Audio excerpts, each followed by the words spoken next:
Dear friends, welcome to InQUEST. ಈ ಒಂದು ವಿಡಿಯೋದಲ್ಲಿ ನಾವು 17 ಡಿಸೆಂಬರ್ 2021 ಪ್ರಚಲಿತ ಘಟನೆಗಳನ್ನ ಡಿಸ್ಕಸ್ ಮಾಡ್ತಾ ಇದ್ದೀವಿ.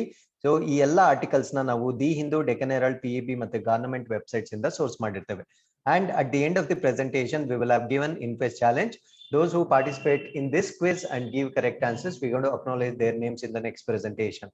ಈ ಎಲ್ಲ ಚಟುವಟಿಕೆಗಳು ನಿಮಗೆ UPSC, KPSC, group C, PSI ಮತ್ತೆ ಎಲ್ಲ ಸ್ಪರ್ಧಾತ್ಮಕ ಪರೀಕ್ಷೆಗಳಿಗೆ ಉಪಯುಕ್ತವಾಗಿರುತ್ತೆ. ಹಾಗಿದ್ರೆ ಇವತ್ತಿನ ಇಂಡೆಕ್ಸ್ ನ ನೋಡೋದಾದ್ರೆ ಮೊದಲನೇ ಆರ್ಟಿಕಲ್ ನಾವು ಸಾಮಾಜಿಕ ಅಧಿಕಾರಿತ ಶಿಬಿರದ ಬಗ್ಗೆ ಡಿಸ್ಕಸ್ ಮಾಡ್ತಾ ಇದೀವಿ. ಸೊ ಈ ಶಿಬಿರ ಯಾರಿಗೋಸ್ಕರ ಮಾಡ್ತಾ ಇದ್ದಾರೆ, ಇದು ಯಾವ ಸಚಿವಾಲಯದ ಕೆಳಗಡೆ ಬರುತ್ತೆ, ಕಂಪ್ಲೀಟ್ ಆಗಿ ಡಿಸ್ಕಸ್ ಮಾಡಬೇಕು. Article number 2, ministry of culture, it's organisations and schemes, ಅಂದ್ರೆ ಸಾಂಸ್ಕೃತಿಕ ಸಚಿವಾಲಯ, ಅದರ ಸಂಸ್ಥೆಗಳು ಮತ್ತೆ ಅದರ ಯೋಜನೆಗಳ ಬಗ್ಗೆ ಡಿಸ್ಕಸ್ ಮಾಡೋಣ. ನಮಾಮಿ ಗಂಗೆ ಯೋಜನೆ ಅಥವಾ ಪ್ರೋಗ್ರಾಮ್ ಬಗ್ಗೆ ಡಿಸ್ಕಸ್ ಮಾಡೋಣ. ವೈಸ್ ಕಿರಣ ಸ್ಕೀಮ್ ಅಥವಾ ವೈಸ್ ಕಿರಣ ಯೋಜನೆ ಬಗ್ಗೆ ಡಿಸ್ಕಸ್ ಮಾಡೋಣ. Implementation of green India mission, so green India mission ನ ಅನುಷ್ಠಾನದ ಬಗ್ಗೆ ಡಿಸ್ಕಸ್ ಮಾಡೋಣ.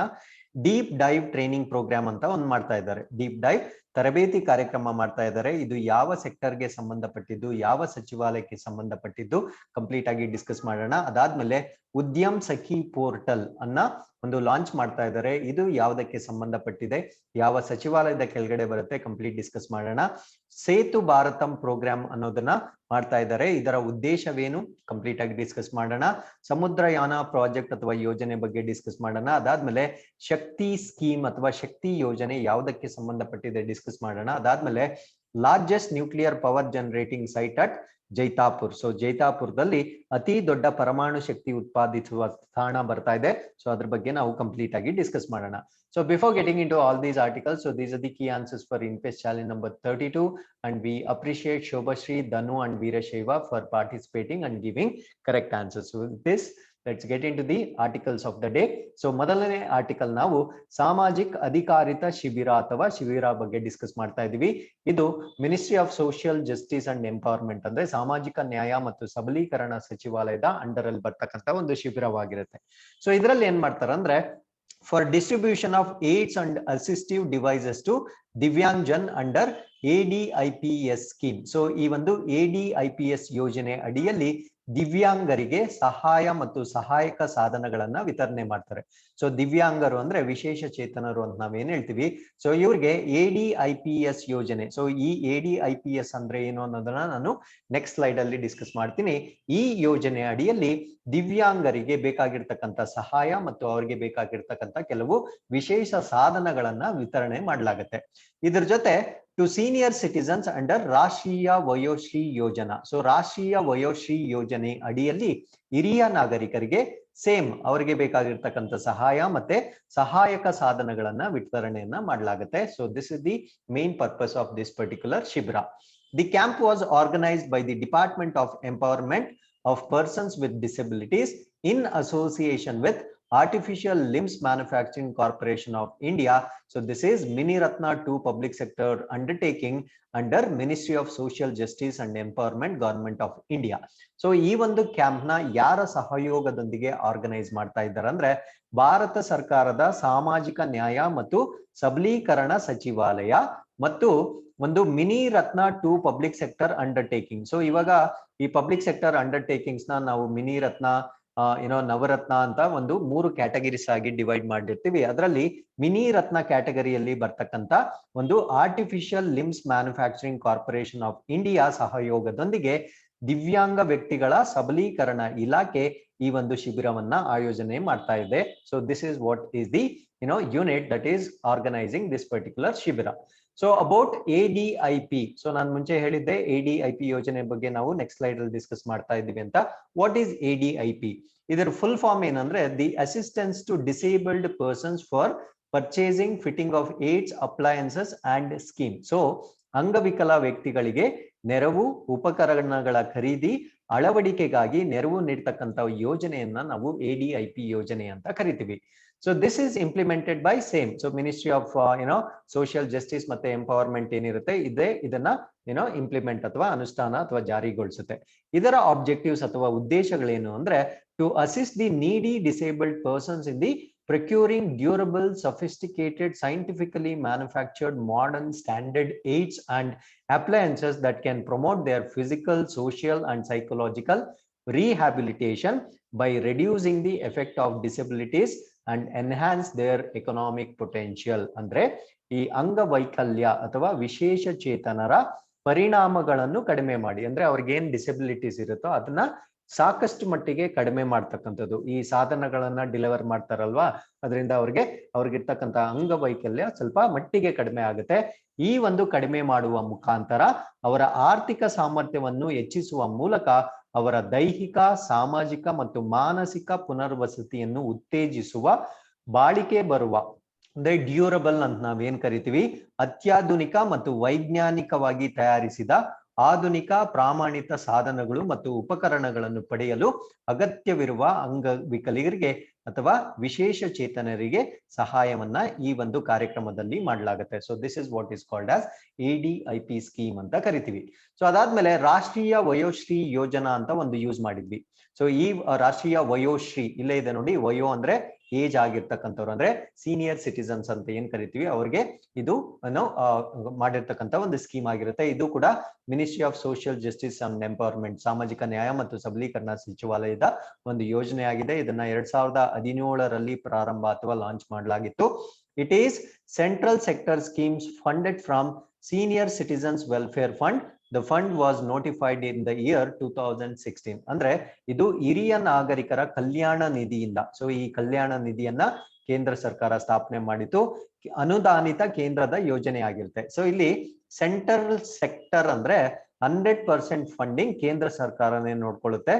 ಸೊ ಈ ಒಂದು ರಾಷ್ಟ್ರೀಯ ವಯೋಶ್ರೀ ಯೋಜನೆಯ ಕಂಪ್ಲೀಟ್ ಫಂಡಿಂಗ್ ಏನಿರುತ್ತೆ ಅದು ಕೇಂದ್ರ ಸರ್ಕಾರನೇ ನೋಡ್ಕೊಳ್ಳುತ್ತೆ.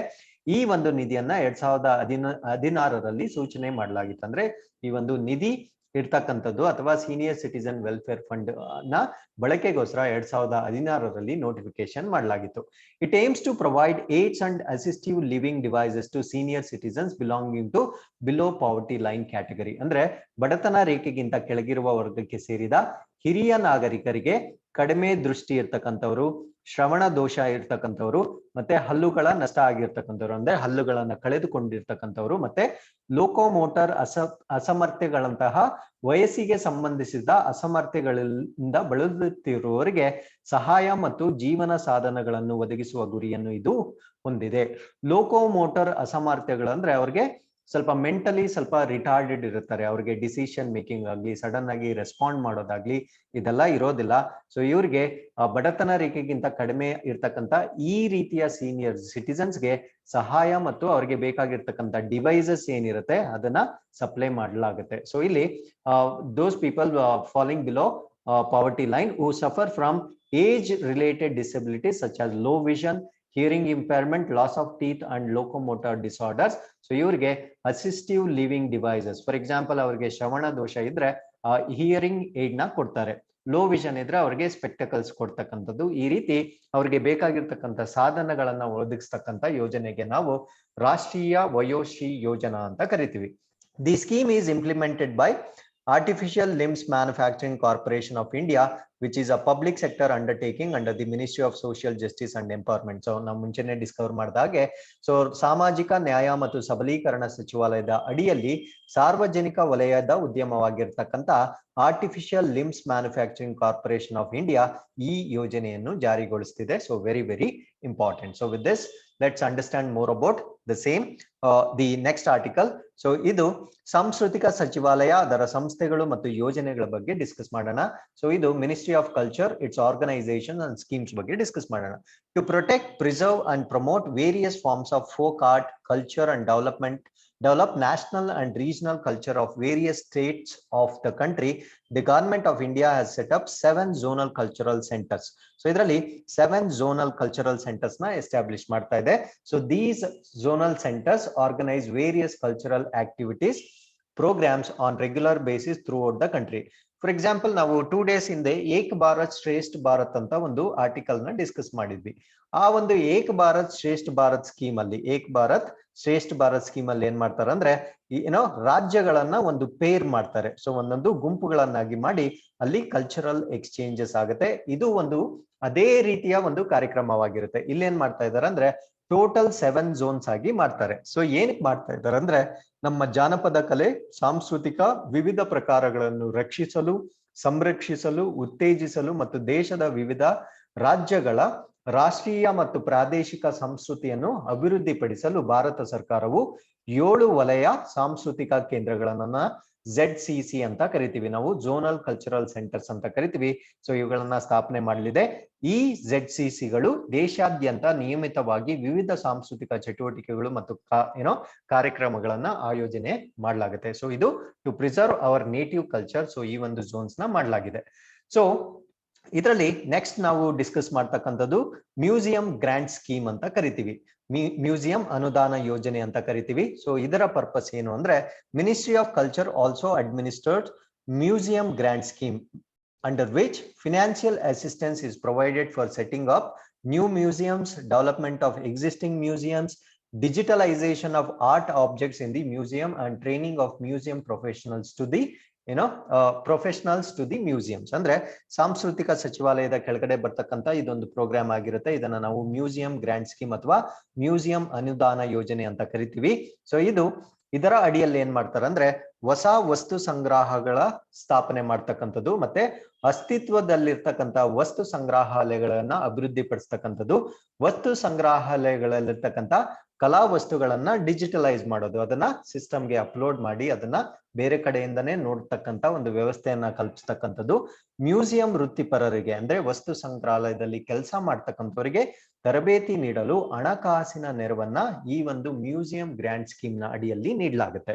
So there are these are managed by central state government, societies, autonomous bodies, local bodies, academic institutions, trusts recognized under Societies Act. So ಈ ಒಂದು ಕಾರ್ಯಕ್ರಮವನ್ನ ಅಥವಾ ಸ್ಕೀಮ್ ನ ಯಾರು ಸೂಪರ್ವೈಸ್ ಮಾಡ್ತಾರೆ ಅಂದ್ರೆ, ಕೇಂದ್ರ ರಾಜ್ಯ ಸರ್ಕಾರಗಳು, ಸೊಸೈಟಿಗಳು, ಸ್ವಾಯತ್ತ ಸಂಸ್ಥೆಗಳು, ಸ್ಥಳೀಯ ಸಂಸ್ಥೆಗಳು, ಶೈಕ್ಷಣಿಕ ಸಂಸ್ಥೆಗಳು, ಸೊಸೈಟೀಸ್ ಆಕ್ಟ್ ಅಥವಾ ಸೊಸೈಟೀಸ್ ಕಾಯ್ದೆಯ ಅಡಿಯಲ್ಲಿ ನೋಂದಾಯಿಸಲಾಗಿರ್ತಕ್ಕಂಥ ಟ್ರಸ್ಟ್ಗಳು ಈ ಎಲ್ಲಾ ವಸ್ತು ಸಂಗ್ರಹಾಲಯಗಳನ್ನ ನಿರ್ವಹಣೆ ಮಾಡುತ್ತೆ. ಸೊ ಇದನ್ನ ನಾವು ಮ್ಯೂಸಿಯಂ ಗ್ರಾಂಟ್ ಸ್ಕೀಮ್ ಅಂತ ಕರಿತೀವಿ.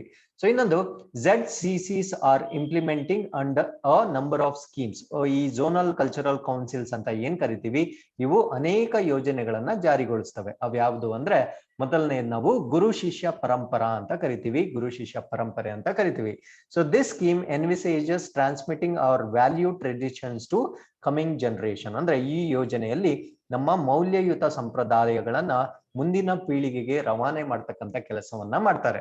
So disciples are trained under veterans in art forms which are rare and vanishing. ಅಂದ್ರೆ ಅಪರೂಪದ ಮತ್ತು ಕಣ್ಮರೆಯಾಗುತ್ತಿರುವ ಕಲಾ ಪ್ರಕಾರಗಳಲ್ಲಿ ಅನುಭವಿಗಳ ಅಡಿಯಲ್ಲಿ ಶಿಷ್ಯರಿಗೆ ತರಬೇತಿಯನ್ನ ನೀಡಲಾಗುತ್ತೆ. ಸೊ ಅದಕ್ಕೆ ಇದನ್ನ ನಾವು ಗುರು ಶಿಷ್ಯ ಪರಂಪರೆ ಅಂತ ಕರಿತೀವಿ. ಸೊ ಇದರಲ್ಲಿ rare and vanishing art forms of the region are identified and eminent exponents are selected to carry out training program in Gurukula tradition. ಅಂದ್ರೆ ಈ ಪ್ರದೇಶದ ಯಾವುದೋ ಒಂದು ಪ್ರದೇಶದ ಒಂದು ಝೋನ್ ಅಂತ ಏನ್ ಐಡೆಂಟಿಫೈ ಮಾಡ್ಕೊಂಡಿರ್ತಾರೋ ಆ ಪ್ರದೇಶದಲ್ಲಿರ್ತಕ್ಕಂಥ ಅಪರೂಪವಾಗಿರ್ತಕ್ಕಂಥ ಮತ್ತೆ ಕಣ್ಮರೆ ಆಗುತ್ತಿರ್ತಕ್ಕಂಥ ಕಲಾ ಪ್ರಕಾರಗಳನ್ನು ಗುರುತಿಸಿ ಮತ್ತು ಗುರುಕುಲ ಸಂಪ್ರದಾಯದಲ್ಲಿ ತರಬೇತಿ ಕಾರ್ಯಕ್ರಮಗಳನ್ನು ಕೈಗೊಳ್ಳಲು ಪ್ರಖ್ಯಾತ ತಜ್ಞರನ್ನು ಆಯ್ಕೆ ಮಾಡಿಕೊಳ್ಳಲಾಗುತ್ತೆ. ಫಾರ್ ಎಕ್ಸಾಂಪಲ್, ಇವಾಗ ಯಕ್ಷಗಾನ ಅಂತ ತಿಳ್ಕೊಳ್ಳಿ. ಸೊ ಅದು ಕಣ್ಮರೆ ಆಗ್ತಾ ಇದೆ ಇವಾಗ. ಸೊ ಅದನ್ನ ಮತ್ತೆ ರೀಟೇನ್ ಮಾಡ್ಲಿಕ್ಕೆ ಅದರ ಬಗ್ಗೆ ಎಕ್ಸ್ಪರ್ಟ್ಸ್ ಯಾರಿರ್ತಾರೋ ಅವರಿಂದ ಟ್ರೈನಿಂಗ್ ನ ಮಾಡಲಾಗುತ್ತೆ. ಸೊ ಇದನ್ನ ನಾವು ಗುರು ಶಿಷ್ಯ ಪರಂಪರೆ ಅಂತ ಕರಿತೀವಿ.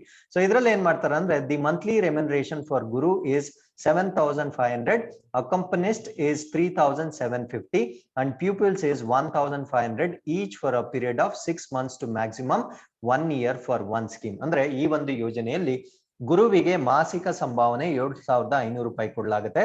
ಅವರ ಅಸಿಸ್ಟೆಂಟ್ ಅಥವಾ ಅವರ ಜೊತೆಗಾರ ಯಾರಿರ್ತಾರೆ ಅವ್ರಿಗೆ 3,750 ರೂಪಾಯಿ ಕೊಡಲಾಗುತ್ತೆ.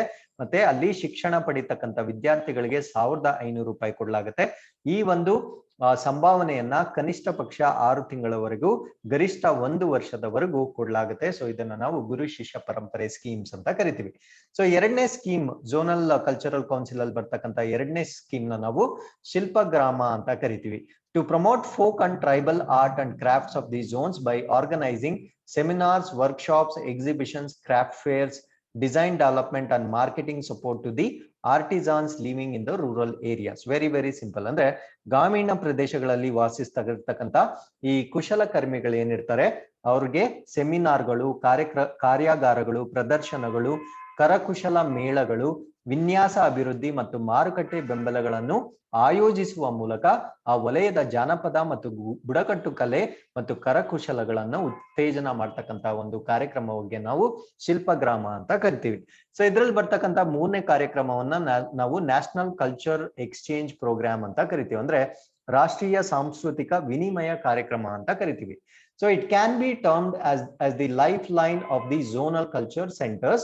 Under this scheme, various festivals of performing arts, exhibitions, yatras, etc. are organized in member states. ಅಂದ್ರೆ ಇದನ್ನು ವಲಯ ಸಾಂಸ್ಕೃತಿಕ ಕೇಂದ್ರಗಳ ಜೀವನಾಡಿ ಅಂತ ಕರಿತೀವಿ. Life line of the zonal culture cultural centres ಅಂತ ಕರಿತೀವಿ. ಸೊ ಈ ಯೋಜನೆ ಅಡಿಯಲ್ಲಿ ಪ್ರದರ್ಶನ ಕಲೆಗಳ ವಿವಿಧ ಉತ್ಸವಗಳು ಮಾಡೋದು, ಪ್ರದರ್ಶನಗಳನ್ನು ಮಾಡುವುದು, ಯಾತ್ರೆಗಳನ್ನ ಮಾಡುವುದರ ಮುಖಾಂತರ ಸದಸ್ಯ ರಾಜ್ಯಗಳಲ್ಲಿ, ಸೊ ಇದನ್ನ ರಾಷ್ಟ್ರಗಳಲ್ಲಿ ಅಲ್ಲ, ಇದು ರಾಜ್ಯಗಳಲ್ಲಿ ಈ ಒಂದು ಕಾರ್ಯಕ್ರಮಗಳನ್ನ ಆಯೋಜನೆ ಮಾಡಲಾಗುತ್ತೆ. ಅಲ್ಲಿ ವಿನಿಮಯ ಕಾರ್ಯಕ್ರಮ ಮಾಡುತ್ತೆ, ಅಂದ್ರೆ ಬಿಟ್ವೀನ್ ಟೂ ಝೋನ್ಸ್ ಏನಿರುತ್ತೆ ಅಲ್ಲಿ ಆ ಸಂಸ್ಕೃತಿ ಏನಿರುತ್ತೆ, ಒಬ್ಬೊಬ್ಬರ ಒಂದು ಸಂಸ್ಕೃತಿ ಏನಿರುತ್ತೆ ಅದನ್ನ ವಿನಿಮಯ ಅಥವಾ ಎಕ್ಸ್ಚೇಂಜ್ ಪ್ರೋಸೆಸ್ ಮಾಡಲಾಗುತ್ತೆ. Artist from other zones or states are invited to participate in these programs. ಅಂದ್ರೆ ಈ ಒಂದು ಕಾರ್ಯಕ್ರಮದಲ್ಲಿ ಭಾಗವಹಿಸಲು ಇತರ ವಲಯಗಳು, ರಾಜ್ಯಗಳ ಕಲಾವಿದರನ್ನು ಆಹ್ವಾನಿಸಲಾಗುತ್ತೆ. ಫಾರ್ ಎಕ್ಸಾಂಪಲ್ ನಾವು ಹೇಳ್ದಾಗೆ ಟೋಟಲ್ ಲೆಟ್ಸ್ ಸೇ ಒಂದು 7 ಝೋನ್ಸ್ ಅಂತ ಇಟ್ಕೊಂಡ್ರೆ, ಸೊ 1 ಝೋನ್ ಅಲ್ಲಿ ಏನಾದ್ರೂ ಕಲ್ಚರಲ್ ಆಕ್ಟಿವಿಟೀಸ್ ನಡೀತಾ ಇದ್ರೆ ಮಿಕ್ಕಿದ 6 ಝೋನ್ಸ್ ನ ಈ ಒಂದು ಕಲ್ಚರಲ್ ಆಕ್ಟಿವಿಟೀಸ್ ಗೆ ಇನ್ವೈಟ್ ಮಾಡಲಾಗುತ್ತೆ.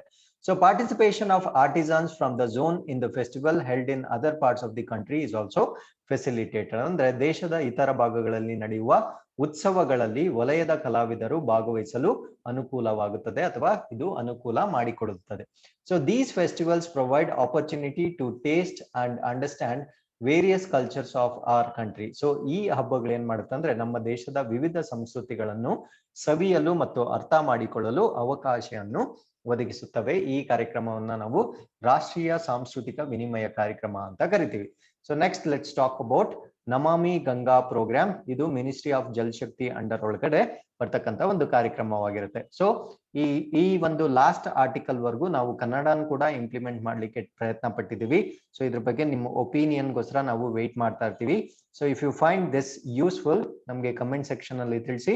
ಸೊ ನಾವು ಇನ್ ಫ್ಯೂಚರ್ ಮಾಡ್ತಕ್ಕಂಥ ಆರ್ಟಿಕಲ್ಸ್ ನ we will try managing translating into Kannada, so that so ಕನ್ನಡದಲ್ಲಿ ತಯಾರಿ ಮಾಡ್ತಕ್ಕಂಥ ವಿದ್ಯಾರ್ಥಿಗಳು ಆ ನೋಟ್ಸ್ ಮಾಡ್ಕೊಳ್ಳಿಕ್ಕೆ ಕಷ್ಟ ಆಗ್ತಾ ಇದೆ ಅಂತ ತುಂಬಾ ರಿಕ್ವೆಸ್ಟ್ ಮಾಡ್ತಾ ಇದ್ದಾರೆ. ಅದರಿಂದ ಸೊ ನಮ್ಗೆ ಸ್ವಲ್ಪ ಎಫರ್ಟ್ ಜಾಸ್ತಿ ಆದ್ರೂ we have tried this today.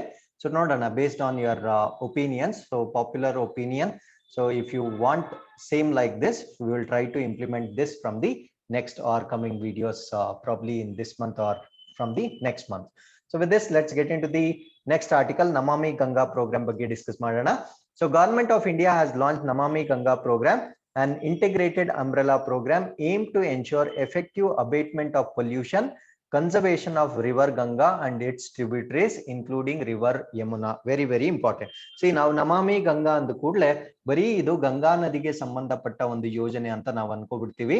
So ಈ ಯೋಜನೆ ಏನಂದ್ರೆ ಈ ಗಂಗಾ ನದಿಯನ್ನ ಶುಚಿತ್ವಗೊಳಿಸ್ತಕ್ಕಂತ ಒಂದು ಯೋಜನೆ ಆಗಿರುತ್ತೆ. ಹಾಗಿದ್ರೆ ಬರೀ ಗಂಗಾ ನದಿ ಒಂದೇ ಅಲ್ಲ, ಅದರ ಉಪನದಿಗಳು ಮತ್ತು ಯಮುನಾ ನದಿ ಕೂಡ ಈ ಒಂದು ಯೋಜನೆಯಲ್ಲಿ ಇನ್ಕ್ಲೂಡ್ ಆಗಿರುತ್ತೆ. ಸೊ ಇದನ್ನ ಟೋಟಲ್ ಆಗಿ ಪೊಲ್ಯೂಷನ್ ಫ್ರೀ ಮಾಡ್ತಕ್ಕಂಥದ್ದು ಇದರ ಉದ್ದೇಶವಾಗಿರುತ್ತೆ. So government of India is supplementing the efforts of state governments in addressing the challenges of pollution of river Ganga and its tributaries by providing financial and technical assistance. ಅಂದ್ರೆ ಈ ಒಂದು ಗಂಗಾ ನದಿ ಮತ್ತು ಅದರ ಉಪನದಿಗಳು ಯಾವ ಯಾವ ರಾಜ್ಯಗಳಲ್ಲಿ ಅದು ಹರಿತಾ ಇದೆಯೋ ಆ ರಾಜ್ಯಗಳಲ್ಲಿ ಆ ಗಂಗಾ ನದಿಗಳಿಗೆ ಇರ್ತಕ್ಕಂಥ ಆ ಪೊಲ್ಯೂಷನ್ ನ ಸಾಲ್ವ್ ಮಾಡ್ಲಿಕ್ಕೆ ಇರ್ತಕ್ಕಂಥ ಸವಾಲುಗಳನ್ನ ಎದುರಿಸಲು ಆರ್ಥಿಕ ಮತ್ತು ತಂತ್ರಜ್ಞಾನದ ಸಹಾಯವನ್ನ ಕೇಂದ್ರ ಸರ್ಕಾರ ರಾಜ್ಯ ಸರ್ಕಾರಗಳಿಗೆ ಒದಗಿಸ್ತಾ ಇದೆ.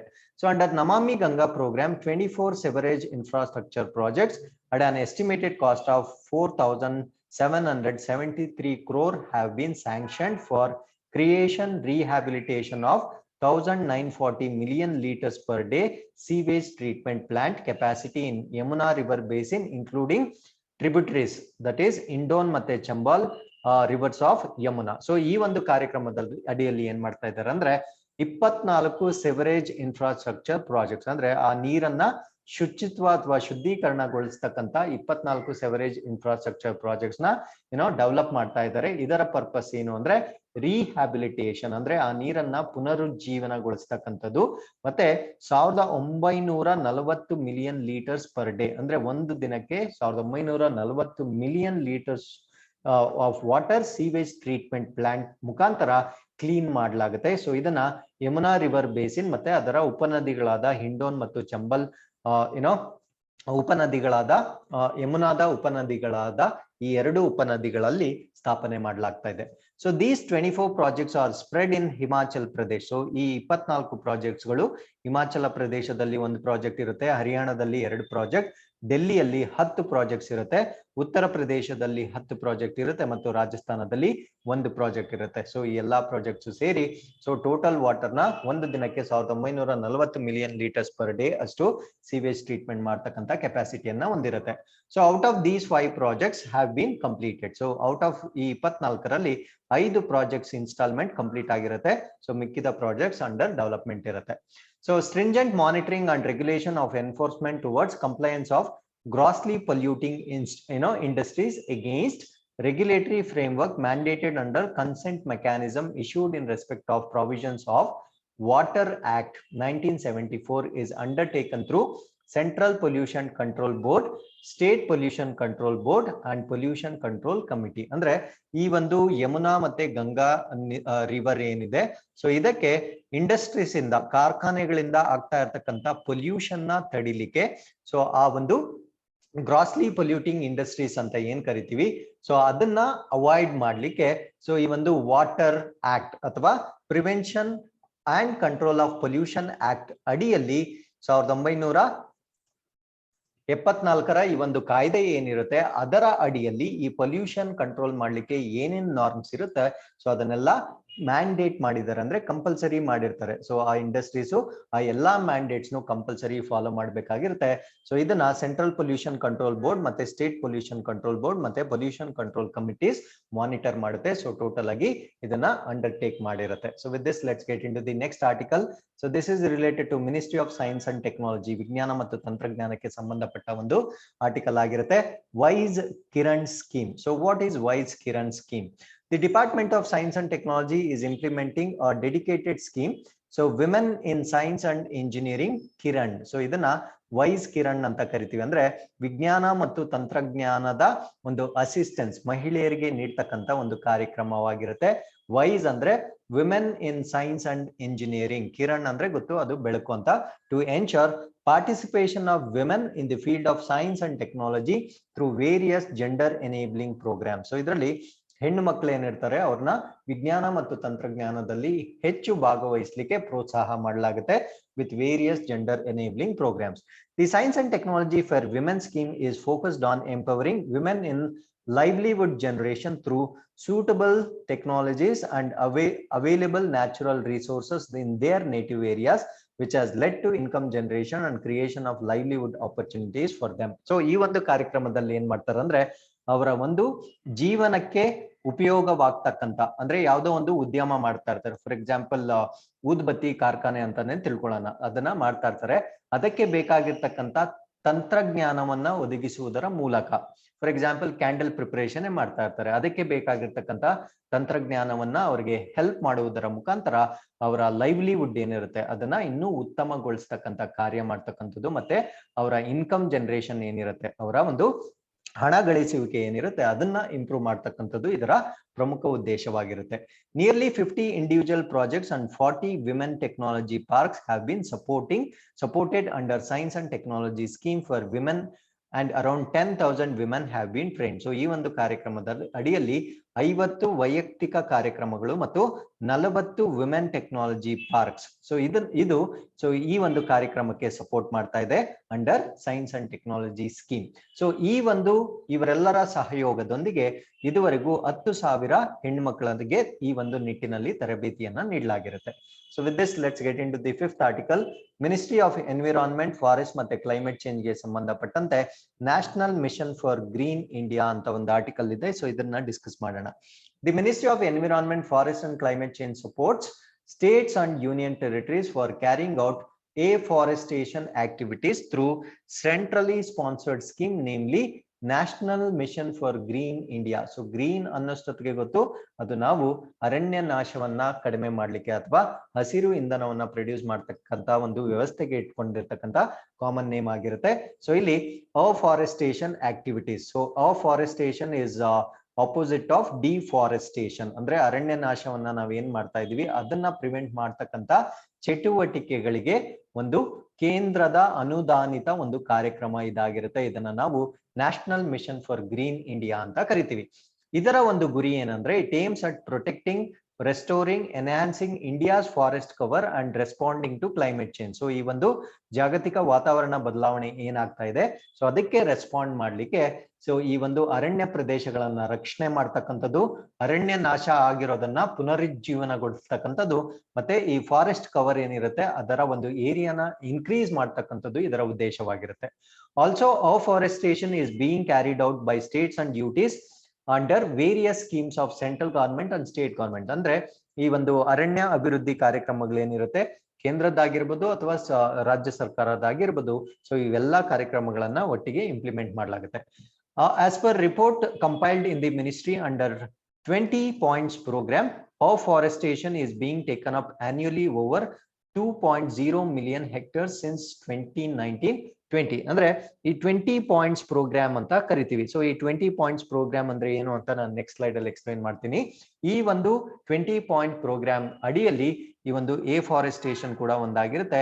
ಸೊ ಈ ಒಂದು ಕಾರ್ಯಕ್ರಮದ ಅಡಿಯಲ್ಲಿ ಪ್ರತಿ ವರ್ಷ ಆನ್ಯುಯಲಿ 2 ಮಿಲಿಯನ್ ಹೆಕ್ಟೇರ್ಸ್ ನಷ್ಟು ಅರಣ್ಯ ಪ್ರದೇಶಗಳನ್ನ ಅಕಾರ್ಡಿಂಗ್ ಟು ಅ ರಿಪೋರ್ಟ್ ಅರಣ್ಯ ಅಭಿವೃದ್ಧಿ ಕಾರ್ಯಕ್ರಮಗಳನ್ನ ಮಾಡ್ತಾ ಇದ್ದಾರೆ. ಅಂದ್ರೆ ಒಂದು ವರ್ಷಕ್ಕೆ, ಸೊ ಯಾವ ವರ್ಷದಿಂದ 2019-20 ಪ್ರತಿ ವರ್ಷ 2 ಮಿಲಿಯನ್ ಹೆಕ್ಟೇರ್ಸ್ ಅಷ್ಟು ಅರಣ್ಯ ಅಭಿವೃದ್ಧಿ ಮಾಡ್ತಕ್ಕಂಥದ್ದು ಇದರ ಟಾರ್ಗೆಟ್ ಆಗಿರುತ್ತೆ.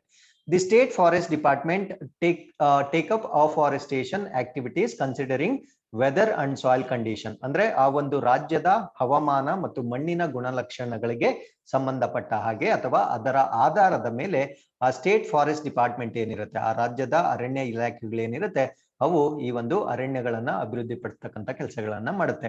The state forest departments take up afforestation activities considering weather and soil condition. So as I told you before, ಮಣ್ಣಿನ ಗುಣಲಕ್ಷಣ ಮತ್ತು ವೆದರ್ ಬಗ್ಗೆ ಇವರು ಡಿಸಿಷನ್ಸ್ ನ ಮಾಡ್ತಾರೆ.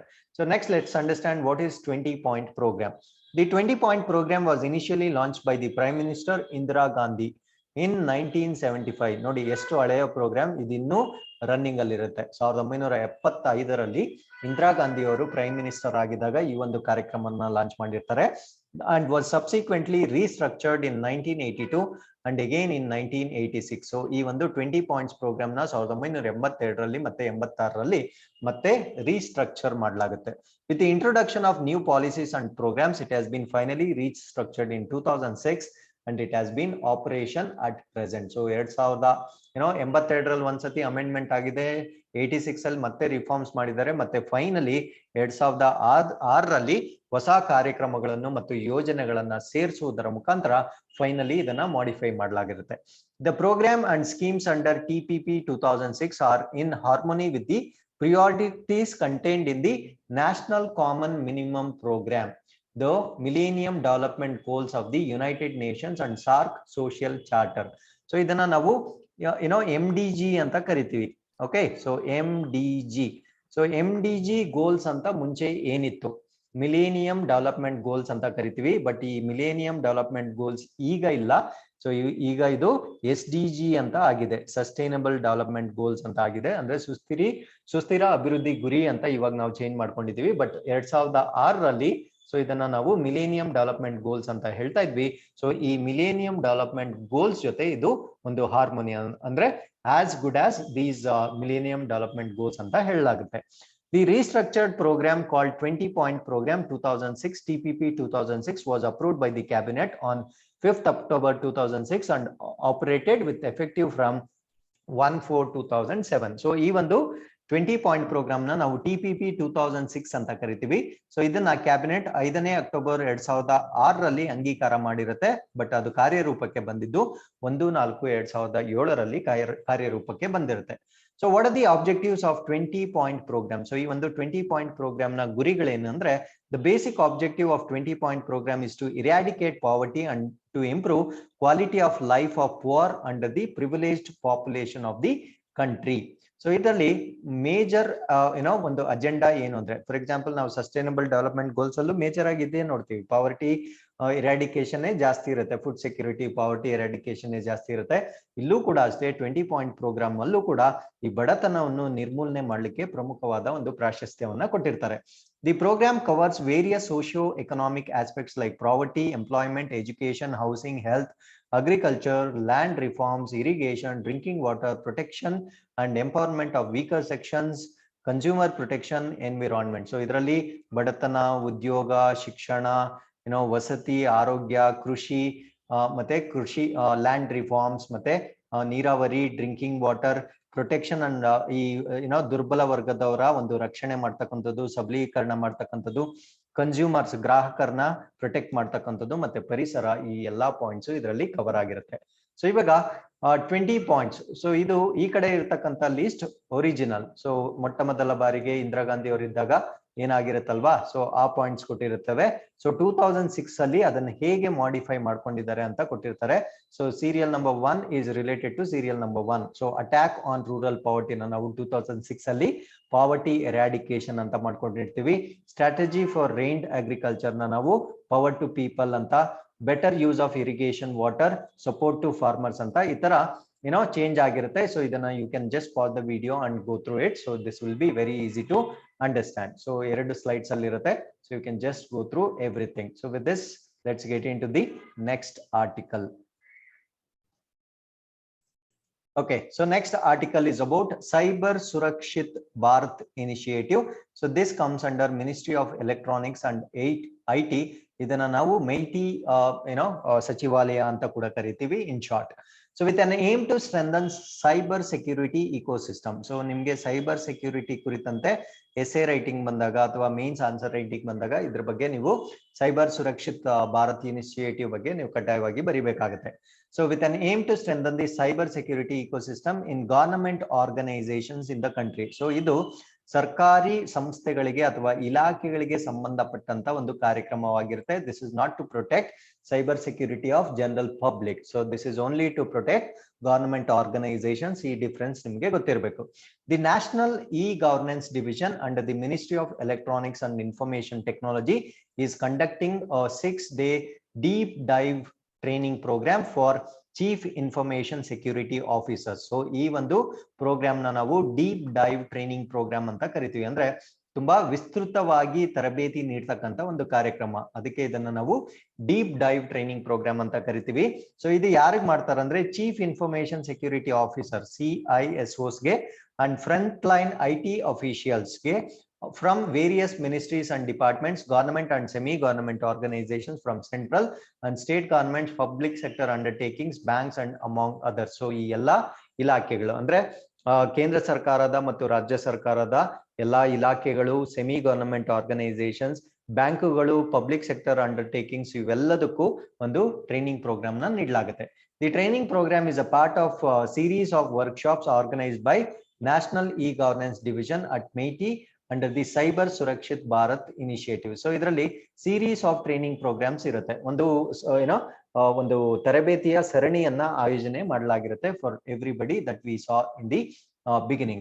So it will help CISOs ಅಂದ್ರೆ ಚೀಫ್ ಇನ್ಫಾರ್ಮೇಶನ್ ಸೆಕ್ಯೂರಿಟಿ ಆಫೀಸರ್ಸ್ ಏನಿರುತ್ತೆ ಮತ್ತು other participants to equip themselves with better understanding of emerging cyber threat landscape, understand best practices in cyber security so that they are able to translate the benefits of the secure cyberspace to individual organizations and citizens at large. So ಈ ಒಂದು chief information security officers ಗೆ ಈ ಒಂದು ತರಬೇತಿಯನ್ನ ನೀಡುವುದರ ಮುಖಾಂತರ cyber ಸೆಕ್ಯೂರಿಟಿಯಲ್ಲಿ ಬರ್ತಕ್ಕಂಥ threats ಏನಿರ್ಬೋದು ಮತ್ತೆ ಅದನ್ನ ಅವಾಯ್ಡ್ ಮಾಡ್ಲಿಕ್ಕೆ ಅವರು ಏನು ಬೆಸ್ಟ್ ಪ್ರಾಕ್ಟೀಸಸ್ ನ ಅವರು ಫಾಲೋ ಮಾಡ್ಬೋದು.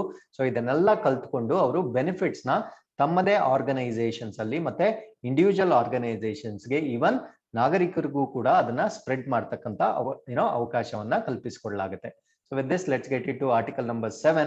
Ministry of Micro ಮತ್ತೆ ಸ್ಮಾಲ್ ಮೀಡಿಯಂ ಎಂಟರ್ಪ್ರೈಸಸ್ ಗೆ ಸಂಬಂಧಪಟ್ಟ ಒಂದು ಪೋರ್ಟಲ್ ಆಗಿರುತ್ತೆ. ಇದನ್ನ ನಾವು ಉದ್ಯಮ್ ಸಖಿ ಪೋರ್ಟಲ್ ಅಂತ ಕರಿತೀವಿ. ಸಖಿ ಅನ್ನೋಷ್ಟೊತ್ತಿಗೆ ಗೊತ್ತಾಗಬೇಕು this is related to women ಅಂತ.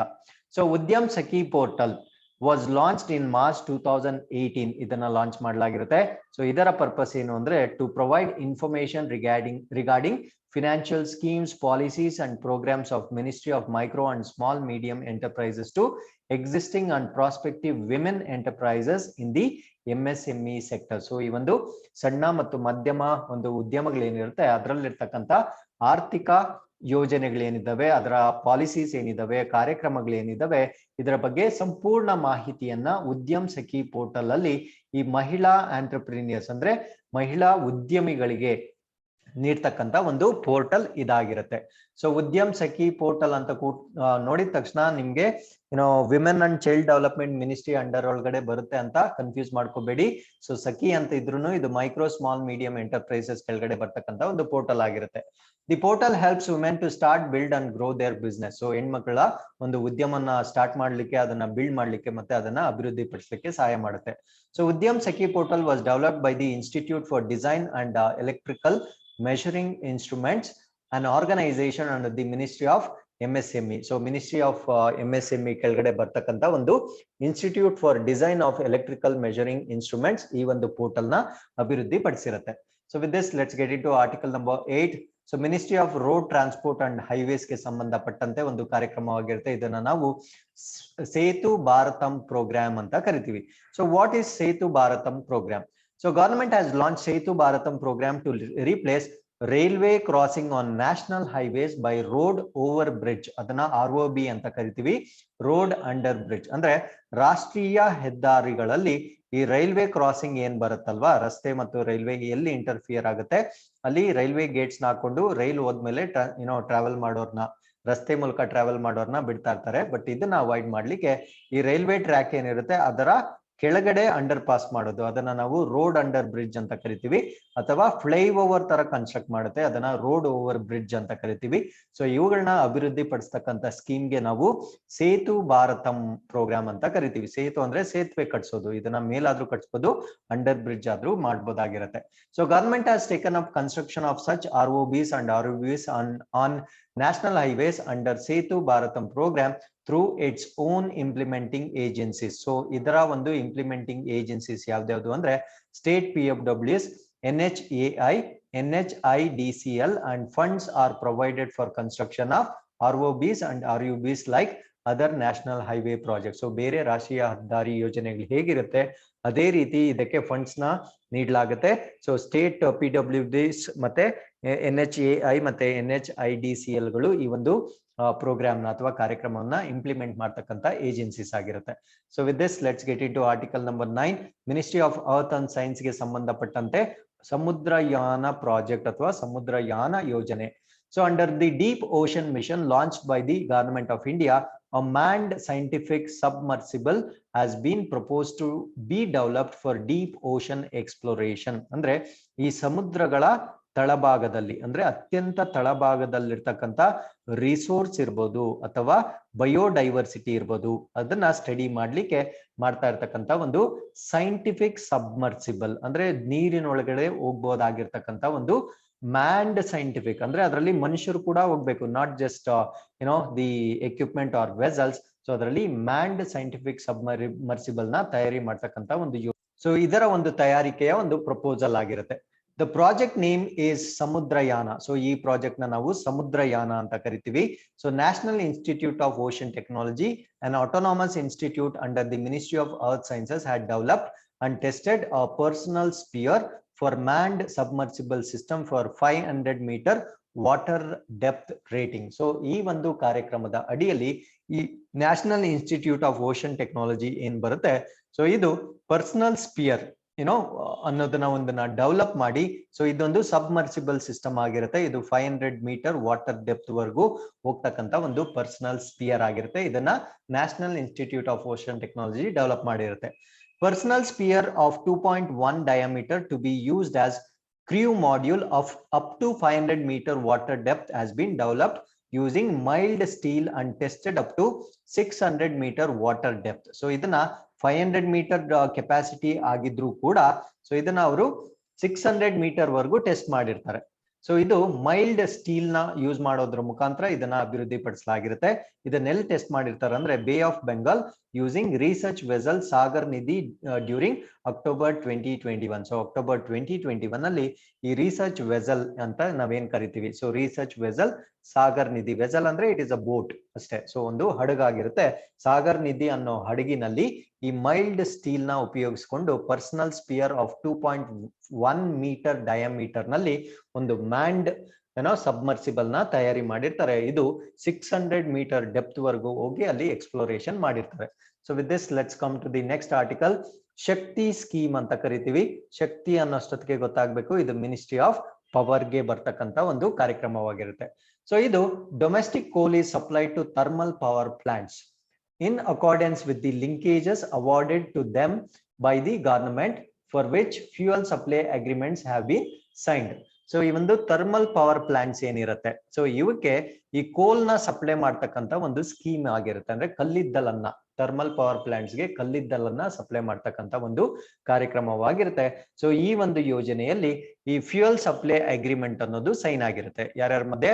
ಈ ಕೋಲ್ ಸಪ್ಲೈಯರ್ಸ್ ಮಧ್ಯೆ ಮತ್ತೆ ಥರ್ಮಲ್ ಪವರ್ ಪ್ಲಾಂಟ್ಸ್ ಮಧ್ಯೆ ಒಂದು ಫ್ಯೂಯಲ್ ಸಪ್ಲೈ ಅಗ್ರಿಮೆಂಟ್ ಅನ್ನೋದು ಸೈನ್ ಆಗಿರುತ್ತೆ. ಈ ಒಂದು ಅಗ್ರಿಮೆಂಟ್ ನ ಪ್ರಕಾರ ಈ ಕೋಲ್ ಏನಿರುತ್ತೆ ಅದನ್ನ ಅವರು ಸಪ್ಲೈ ಮಾಡ್ತಾ ಇರ್ತಾರೆ. Besides, domestic coal is also supplied through e-auction and captive coal blocks. So ಈ ಒಂದು ಈ ಕೋಲ್ ಏನಿರುತ್ತೆ ಇದನ್ನ e-auction ಮುಖಾಂತರ ಮತ್ತೆ ಕ್ಯಾಪ್ಟಿವ್ ಬ್ಲಾಕ್ಸ್ ನ ಮುಖಾಂತರ ಈ ಕಲ್ಲಿದ್ದಲನ್ನ ಈ ಒಂದು ಥರ್ಮಲ್ ಪವರ್ ಪ್ಲಾಂಟ್ಸ್ ಗೆ ಸಪ್ಲೈ ಮಾಡ್ತಾರೆ. For the power plants commissioned prior to 2009 ಅಂದ್ರೆ 2009ಕ್ಕಿಂತ ಮುಂಚೆ ಸ್ಟಾರ್ಟ್ ಆಗಿರ್ತಕ್ಕಂತ ಈ ಥರ್ಮಲ್ ಪವರ್ ಪ್ಲಾಂಟ್ಸ್ ಏನಿರುತ್ತೆ, ಸೊ FSAs. ಸೊ FSA ಅಂದ್ರೆ ಫ್ಯೂಯಲ್ ಸಪ್ಲೈ ಅಗ್ರಿಮೆಂಟ್ ಅಂತ ನಾವೇನ್ ಕರೆದ್ರಿ, have been signed based on the consumption pattern by the plant. So ಆ ಪ್ಲಾಂಟ್ಸ್ ಅಲ್ಲಿ ಈ ಒಂದು ಕಲ್ಲಿದ್ದಲನ್ನ ಹೇಗೆ ಕನ್ಸ್ಯೂಮ್ ಮಾಡ್ತಾ ಇದ್ದಾರೆ, ಸೊ ಇದರ ಆಧಾರದ ಮೇಲೆ ಈ ಒಂದು ಅಗ್ರಿಮೆಂಟ್ಸ್ ಸೈನ್ ಆಗಿರುತ್ತೆ. Subsequently, linkages have been awarded under National Coal Distribution Policy 2007. So, new coal distribution policy, not national, new coal distribution policy 2007 ನ ಪ್ರಕಾರ linkages ನ ಕೂಡ ಅವಾರ್ಡ್ ಮಾಡಿರ್ತಾರೆ. ಸೊ ಇದರ ಪ್ರಕಾರ ಏನಾಗುತ್ತೆ ಅಂದ್ರೆ ಪ್ರೆಸೆಂಟ್ಲಿ TPPs ಅಂದ್ರೆ thermal power plant secure linkages through new policy named ಶಕ್ತಿ ಸ್ಕೀಮ್. ಸೊ ಈ ಒಂದು ಶಕ್ತಿ ಸ್ಕೀಮ್ ನ ಮುಖಾಂತರ ಸೊ ಈ ಲಿಂಕೇಜಸ್ ನ ಅವರು ಎಸ್ಟಾಬ್ಲಿಷ್ ಮಾಡ್ಕೊಳ್ತಾರೆ. ಶಕ್ತಿ ಫುಲ್ ಫಾರ್ಮ್ ಏನು ಅಂದ್ರೆ scheme for harnessing and allocating Koyla. ಕೊಯ್ಲಾ ಅಂದ್ರೆ ಹಿಂದಿಯಲ್ಲಿ ನಾವು ಕೊಯ್ಲಾ ಅಂತೀವಿ, ಇಂಗ್ಲಿಷ್ ಅಲ್ಲಿ ಅದನ್ನ ಕೋಲ್ ಅಥವಾ ಕನ್ನಡದಲ್ಲಿ ಕಲ್ಲಿದ್ದಲು ಅಂತ ಹೇಳ್ತೀವಿ. Transparently in India which was issued by ministry of coal in May 2017. So ಈ ಒಂದು ಈ ಕಲ್ಲಿದ್ದಲಿನ ಒಂದು ನಿಯೋಜನೆ ಏನಾಗುತ್ತೆ ಅಂದ್ರೆ ಒಂದು ಸಪ್ಲೈ ಏನಾಗುತ್ತೆ, ಇದರಲ್ಲಿ ಪಾರದರ್ಶಕತೆಯನ್ನ ಕಾಪಾಡ್ತಕ್ಕಂಥದ್ದು ಈ ಒಂದು ಶಕ್ತಿ ಸ್ಕೀಮ್ ನ ಒಂದು ಪ್ರಮುಖ ಉದ್ದೇಶವಾಗಿರುತ್ತೆ. As per the current import policy, coal is kept under open general license and consumers are free to import coal from the source of their choice as per their contractual prices on payment of applicable duty. ಅಂದ್ರೆ ಈ ಒಂದು presently ಏನಾಗಿದೆ ಅಂದ್ರೆ currently ಈ import policy ಏನಿದೆ ಇದನ್ನ ನಾವು open general licence ಅಂತ ಕರಿತೀವಿ. ಈ ಓಪನ್ ಜನರಲ್ ಲೈಸೆನ್ಸ್ ಪ್ರಕಾರ ಈ ಕನ್ಸ್ಯೂಮರ್ಸ್ ಯಾರು ಇರ್ತಾರೆ ಅವರು ಆ ಕೋಲ್ ನ ಯಾವ ಗ್ರೇಡ್ ಬೇಕೋ, ಅವ್ರಿಗೆ ಯಾವ ಚಾಯ್ಸ್ ಬೇಕೋ ಅದನ್ನ ಅವರು ಇಂಪೋರ್ಟ್ ಮಾಡ್ಕೊಳ್ಬೇಕಾಗತ್ತೆ. So against the payment and applicable duty ಅಂದ್ರೆ ಅದಕ್ಕೆ ಸಂಬಂಧಪಟ್ಟ ಟ್ಯಾಕ್ಸ್ ಏನಿರುತ್ತೆ ಮತ್ತೆ ಅದರ ಪೇಮೆಂಟ್ ಏನಿರುತ್ತೆ ಅದನ್ನ ಕಾಂಟ್ರಾಕ್ಚುಯಲ್ ಪ್ರೈಸಸ್ ಅಂದ್ರೆ ಅವರು ಅಗ್ರಿಮೆಂಟ್ ಮಾಡ್ಕೊಡುವಾಗ ಏನ್ ಪ್ರೈಸ್ ಗೆ ಡಿಕ್ಲೇರ್ ಮಾಡ್ಕೊಂಡಿರ್ತಾರೆ ಆ ಪ್ರೈಸ್ ಗೆ ಎಕ್ಸ್ಚೇಂಜ್ ಆಗುತ್ತೆ. So ministry of power on 7/12/2021 has permitted import of ಕೋಲ್ for blending purpose for the period of 22-23 by NTPC. NTPC ಅಂದ್ರೆ it is National Power Thermal Corporation Limited and DVC. So DVC means it is Damodar Valley Corporation ಅಂತ ಕರಿತೀವಿ.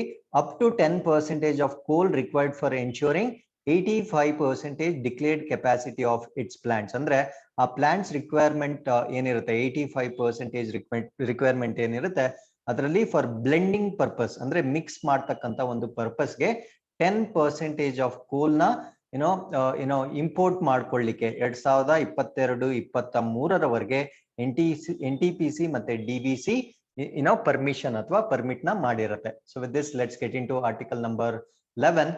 So Jaitapur in Maharashtra with total capacity of 9,900 megawatt, largest nuclear power power generating site start ಆಗ್ತಾ ಇದೆ.